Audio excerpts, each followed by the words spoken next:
उत्तराखंड अधीनस्थ सेवा चयन आयोग के चेयरमैन जीएस मर्तोलिया ने न्यूज वन इंडिया के विशेष संवाददाता सुदीप जैन से कई विषयों पर खास बात की। उन्होंने क्या कुछ कहा, उन्हें सुनते हैं। उत्तराखंड में लोक सेवा आयोग द्वारा 2 परीक्षाएं निर्विघ्न रूप से संपन्न करा ली गई हैं।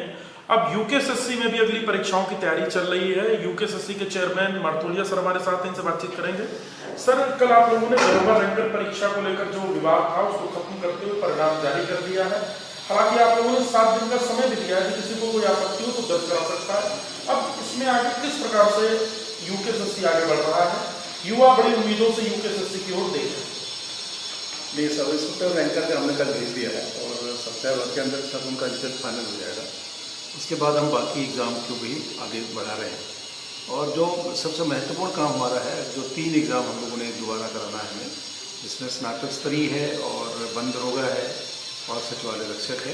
उसके बारे में हम मार्च 15 के बाद अपने कैलेंडर जारी कर रहे हैं और 15 तारीख के बाद हम लोग सेंटर का वेरिफिकेशन, उसके बाद एडमिट कार्ड का वेरिफिकेशन, जिन लड़कों ने बदमाशी की, जो नकल में पकड़े गए, उनको रिवार करना, उनकी लिस्ट हमने तैयार कर ली है वो। उसके बाद हम लोग मई फर्स्ट वीक में उम्मीद ये कर रहे हैं कि अप्रैल 2nd या 3rd वीक में कि हम सचिवालय रक्षक का एग्ज़ाम सबसे पहले कराएंगे। उसके बाद वन दरोगा, उस लास्ट में स्नातक स्तरीय एग्ज़ाम कराएंगे। और हमारी कोशिश है कि मई तक ये सारे एग्ज़ाम ख़त्म हो जाए हमारे। हम कैलेंडर शायद मंडे जारी करेंगे या आज इवनिंग तक जारी करने वाले हैं। 3 एग्ज़ाम महत्वपूर्ण हैं। उसके बाद जब सारे एग्ज़ाम हो जाते हैं तो उसके बाद फिर हम नए सिरे से नई व्यवस्थाओं के साथ एक फुल प्रूफ व्यवस्थाओं के साथ आगे एग्ज़ाम करने का प्रयास हम लोग करेंगे। 2 रिट भी हुई हैं हाई कोर्ट में, जिसमें आपको काउंटर एफिडेविट फाइल करना है। कोर्ट में कुछ बच्चे गए, सेग्रीगेशन की मांग है और कुछ उनकी मांगे हैं। क्या आपको इस पर अब आयोग क्या कर रहा है? कोर्ट में चूंकि आपको जवाब भी देना है और आगे अब आपको परीक्षा की तैयारी भी करनी है। ने कोर्ट में स्नातक स्तरीय में और वन दरोगा वाले में लोग कोर्ट गए हैं कि उनका ये कहना है कि साहब जिन्होंने मेहनत किया है, जिन्होंने नकल नहीं की, उनका सेग्रीगेट किया जाए, उनको अलग करके, जिन्होंने बदमाश की, जो टेंटेड हैं, जिन्होंने बदमाशी की, उनको अलग करके, जिन्होंने अपनी मेहनत से पास हुए हैं उनका परिणाम घोषित किया जाए। वो उसका काउंटर एफिडेविट हमको लगाना है। हम लोग बहुत जल्दी कोर्ट में लगाएंगे। उसके बाद जो भी आगे न्यायालय का निर्णय होगा उसके हिसाब से करेंगे।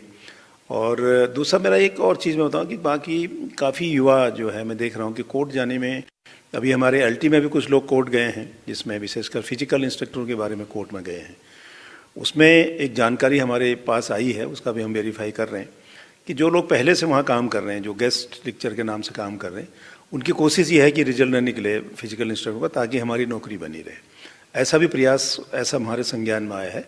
और अगर ऐसा कुछ प्रूफ होता है तो अगले वाले जब भी उसमें अदालतों में, माननीय कोर्ट में इस पर चर्चा होगी तो उस पर हम लोग ज़रूर चर्चा करेंगे। हमारी कोशिश होगी कि हम लोग समय से अपने एग्ज़ाम पूरी शुचिता के साथ, पूरी पारदर्शिता के साथ कराएं और जो यूथ का जो विश्वास एक टूटा था उसको हम लोग दोबारा बहाल करें और एक मेहनत वाले बच्चों के साथ अन्याय न हो, इसका पूरा प्रयास के साथ अपने एग्ज़ाम को कराने का प्रयास हम लोग करेंगे। सर, एलटी कला का भी बहुत समय से जो परीक्षा का परिणाम है उसका इंतजार है, युवा परेशान है। आखिर इस पर भी क्या आप लोग कुछ निर्णय कर रहे हैं? क्या इस पर भी कुछ डिस्कशन चल रहा है? नहीं, एलटी कला में भी कोर्ट गए हैं लोग बात, तो 262 के पास करीब केसेस हैं, कैंडिडेट उसमें होने हैं, जिसमें कोर्ट में गए हैं लोग। और एक बार हो गया, तभी डबल बेंच में, सिंगल बेंच से उनको राहत नहीं मिली, वो फिर डबल बेंच में गए हैं। और इस अभी डेट है उसकी भी मार्च में शायद। जैसे रिजल्ट हमारे पास बिल्कुल तैयार है, जैसे ही कोर्ट में जो भी ऑर्डर हों उसके हिसाब से उसको हम लोग करेंगे। उनके साथ वाकई अन्याय हो रहा है, जल्दी उसका डिस्पोजल हो जाए। संबंधित विभाग, चाहे हम लोग हों, चाहे शिक्षा विभाग हो, अपना एफिडेविट लगाएं टाइम से और उसमें एक निर्णय हो ताकि उन बच्चों के साथ भी न्याय हो सके और उनको भी नियुक्ति प्रमाण दिया जा सके। सर, नया नकल विरोधी कानून जो आया है उसे आप कितना इफेक्टिव मानते हैं और क्या आपको लगता है कि अब तक जो गड़बड़ हुई वो ये कानून रोक देगा? देखिए, बहुत बड़ा एक जो कानून बना हमारे यहाँ उत्तराखंड में और एक नज़ीर भी होगी ये, और एक मानसिक दबाव निश्चित तौर पर, चाहे वो कंपनी हो, चाहे प्रिंटिंग प्रेस हो, चाहे सरकारी लोग हों, जो हम लोग एग्ज़ाम जो कमीशन के लोग हैं, उन सब के ऊपर, यहाँ बच्चों के ऊपर, अभ्यर्थी जो मेहनत करते हैं उनके ऊपर। बच्चों का देखिए, अगर चार्जशीट हो जाता है तो 2 साल के लिए उसको अगर हम बाहर कर देते हैं, अगर सज़ा हो जाए 10 साल के लिए बाहर हो जाता है। अच्छा खासा उसमें पैसे का, उसमें दंड का भी प्राविधान है और एक महत्वपूर्ण और बहुत मजबूत कानून है। इसका एक साइकोलॉजिकल प्रेशर और बिल्कुल होगा, और इस कानून से हर आदमी पर डर भी होगा। और इस कानून में, ये कानून जो है हमारे अपनी परीक्षाओं को ठीक से कराने में, प्योरिटी के साथ कराने में, पारदर्शिता के साथ कराने में, कहीं कोई गड़बड़ न करें इसके प्रयास करने में एक बहुत ही सहयोगी सिद्ध होगा, जो मेरा मानना है। और एक अच्छा कानून है, इस कानून से बेहतर होगा आगे की व्यवस्था, ऐसा मेरा मानना है। सर, स्टेनोग्राफर्स का भी डीवी कंप्लीट हो चुका है, उनको भी नियुक्ति का इंतजार है और काफी समय से वो भी परेशान है। क्या आपको लगता है जल्दी उन पर निर्णय होने जा रहा है? नहीं, हमारे पास टोटल 8 एग्ज़ाम थे, जिसको हमने एक समयबद्ध तरीके से उनको निकालने की हम कोशिश कर रहे हैं। हमारा एलटी में बहुत टाइम लग गया, थोड़ा सा लेट हो गए हम लोग, और रैंकर हम कल भेज चुके हैं। अब अगला एलटी है, कनिष्ठ सहायक है, फिशरीज़ वालों का है, और जो भी एग्ज़ाम है रेडियो के हेड कांस्टेबल का है, उस पर हम लोग काम कर रहे हैं। और हमारी कोशिश होगी कि हम इसको किसी भी हालत में मार्च सेकेंड वीक तक या लास्ट वीक तक ख़त्म कर दें। सर, एक मेरा अंतिम सवाल है, आयोग में भी कुछ स्टाफ की कमी है। दूसरा, क्या आपको लगता है आने वाले समय में जिस प्रकार से लोक सेवा आयोग में जो 2 पेपर लीक हुए, उसके बाद उन्होंने व्यवस्था को बदला, 2 बड़ी परीक्षाएं संपन्न हुई, यूकेएसएससी भी अपनी स्ट्रेटजी को बदलेगा, विशेषकर सिलेबस को लेकर, परीक्षाओं को लेकर, स्टाफ को लेकर और उन टेक्निकल चीजों को लेकर जो अभी तक जिस वजह से भ्रष्टाचार होता था, जिस वजह से मिलीभगत होती थी, वो दूर हो सकेगी? देखिए, ऐसा है कि कर्मचारी कम हैं, ये बिल्कुल मानता हूँ मैं, और कर्मचारी का पर्याप्त होना उतना ज़रूरी नहीं है जितना कर्मचारियों का ईमानदार होना।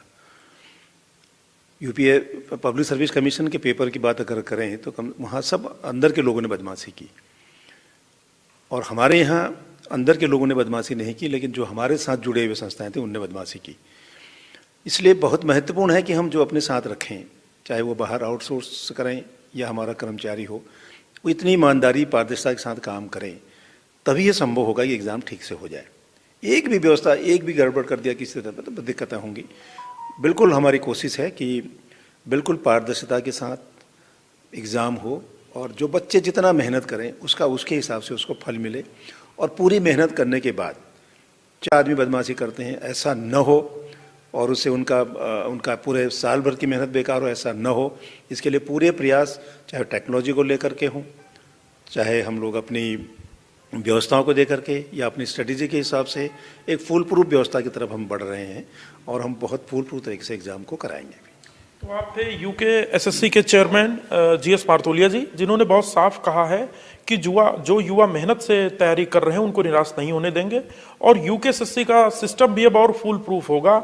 जो रिक्त ऐसे स्थान थे जहां का रिजल्ट पेंडिंग है, उनके रिजल्ट बहुत शीघ्र जारी करने की तैयारी की जा रही है। युवा विश्वास रखें, बहुत जल्द उनके द्वारा की गई मेहनत का उन्हें परिणाम मिलेगा। कैमरा सहयोगी अंजीत के साथ सुदीप जैन, न्यूज़ 1 इंडिया, देहरादून।